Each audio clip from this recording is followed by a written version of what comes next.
Alright, welcome back YouTube. This is not a Magic deck tech, but it's a Force of Will deck tech. It's a newer game to the US. This is with a bunch of cards from the new set called Moonlit Savior.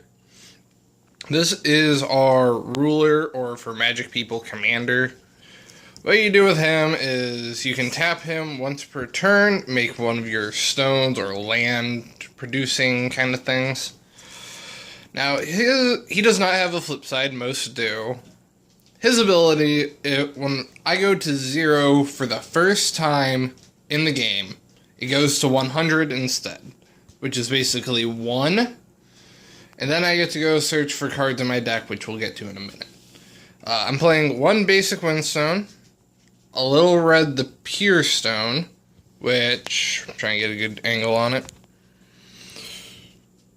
I only have the red one because I'm not fancy enough to go get the green or the whatever other color I would want. When it hits the field, basically, choose a color. It can tap for that color, or you can tap it to buff one of your guys by basically, it says 200. It's basically a 1/1 until end of turn. This is a legendary stone because it's a true magic stone. For basically Taiga, for Magic people, for Force Will people, it's Magic Stone to Blasting Waves. It's red-green. It does count as a Fire and a Wind Stone, which is very nice. 2 Firestones, just basic Firestones. It's to play around a split Heaven and Earth, or Magic terms would be Rites of Progress. And 2 Memorias for my commander, or ruler, however you want to call it. Taps for green. If I control a J ruler, does not turn into a J ruler, so no point. Taps for green, or on my opponent's turn, I can pay a green, tap this, and I can untap my creature to have up as a blocker, or so they can't attack it. Going on to the actual deck itself, I have 3 of the new Excalibur, which that artwork is just gorgeous. Blade of the Seven Lands Excalibur X. It gives me hexproof, and my Avatar of the Seven Lands pseudo hexproof and a 400 buff, which is insane. 3 Thunders, because I think 4 is just a little overpowered for this deck. 2 Bows of Artemis. It's like the greatest card ever in this game because you just get to stop aggro decks with it. 2 Wall of Wind, which is a force spike for Magic people. Should probably get into this. Bow of Artemis, you can deal 200 or 400 to attacking or blocking Resonator. There is no ghost blocking, so if they block it and then you destroy it, your damage goes through. It's kind of neat, but also kind of sucks.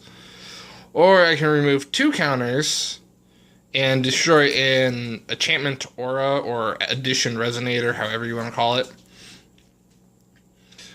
It only will enter with 2. It won't enter with the full 4 because I don't have Arla as my ruler, but it's whatever. 4 of the new Priscia. She does literally everything you want in a 3-drop.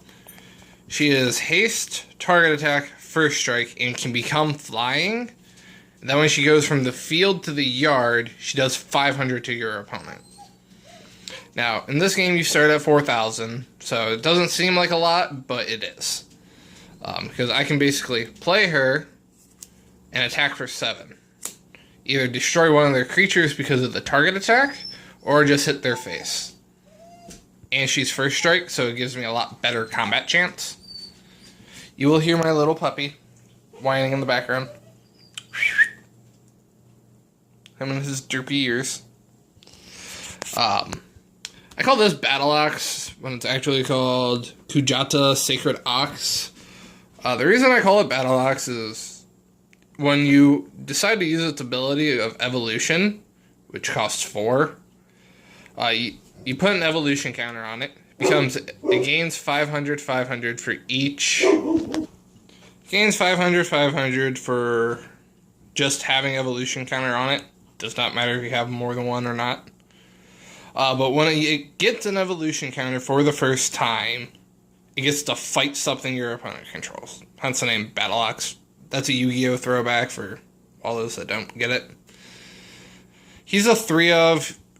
Basically, I needed 2 drops that weren't counter spells to just fill the void, and he's a great card to do it. I'm running 3 Keen Suns, which is basically negate, but I have the option of blowing up their standby cards, which are basically trap cards, because this game is a mixture of a bunch of different games at the same time. Now, I'm running 4 Athena. It's kind of hard to play, but the payout's worth it.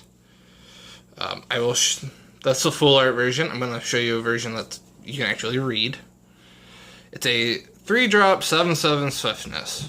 Whenever damage is dealt to you, I get 2 +1 counters. I can pay a red and deal 100 to each player.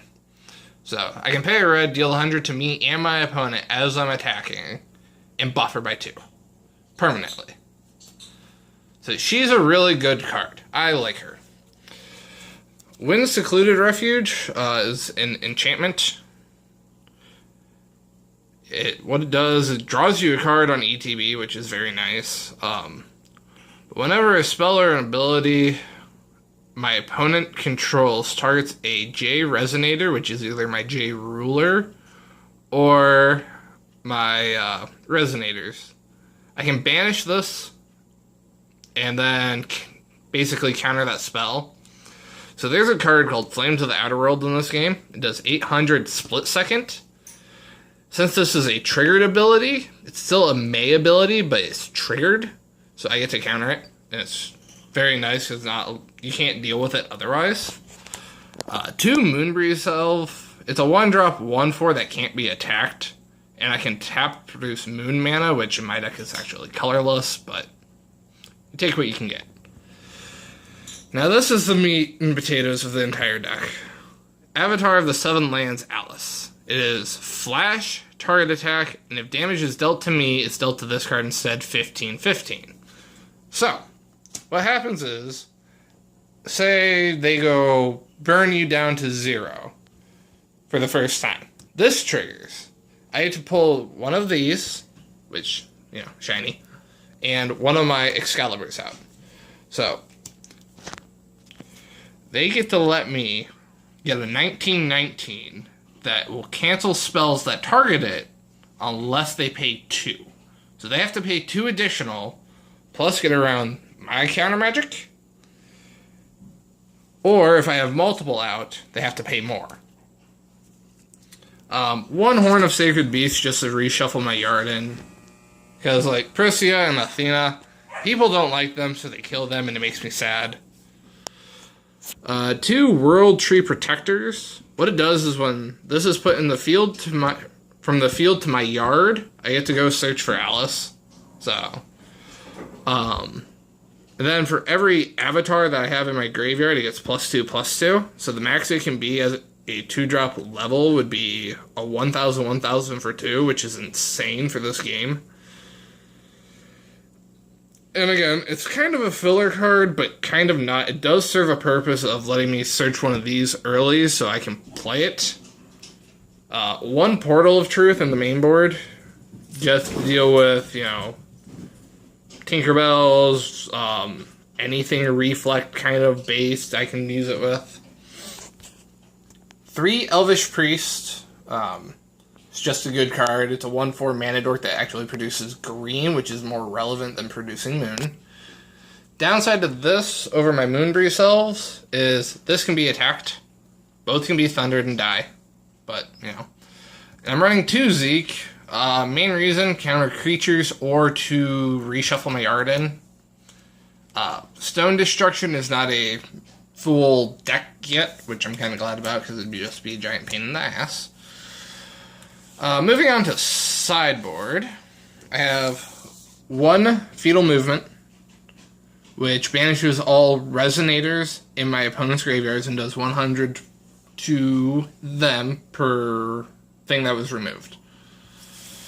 Now, the main reason this is in here is to stop the Genesis Reanimator deck, What it does is it gets Yamada no Odochi, and it beats your face for a bunch of damage in one turn, and it makes you sad. I'm running 2 Flame King Shout.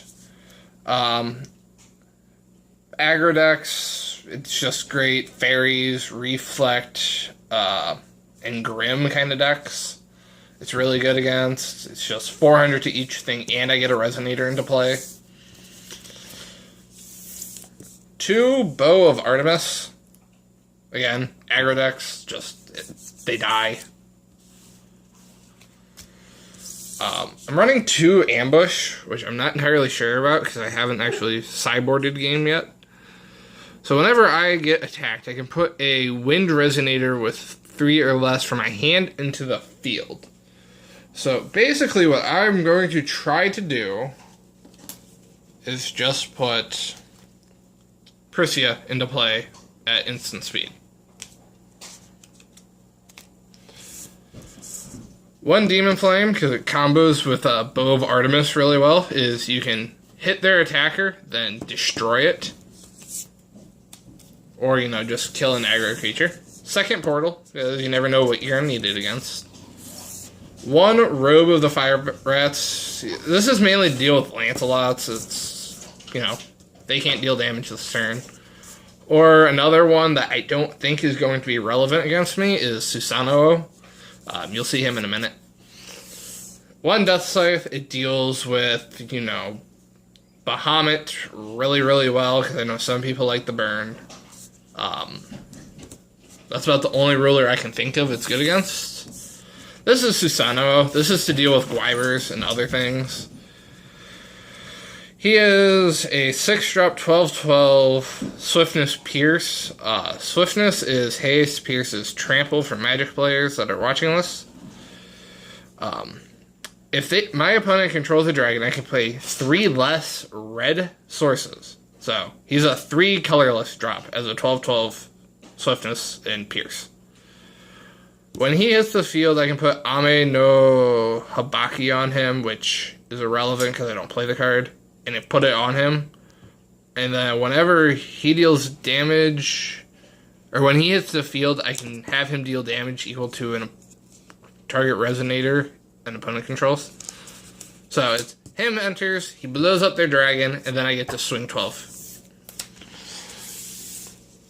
2 more Wind Secluded, because if I see flames, I'm just bringing these in to stop it. And then 1 Rapid Decay, deal with, early game threats in the aggro matchup. Alright, that's my first Force Will deck. Alright, we'll see y'all later.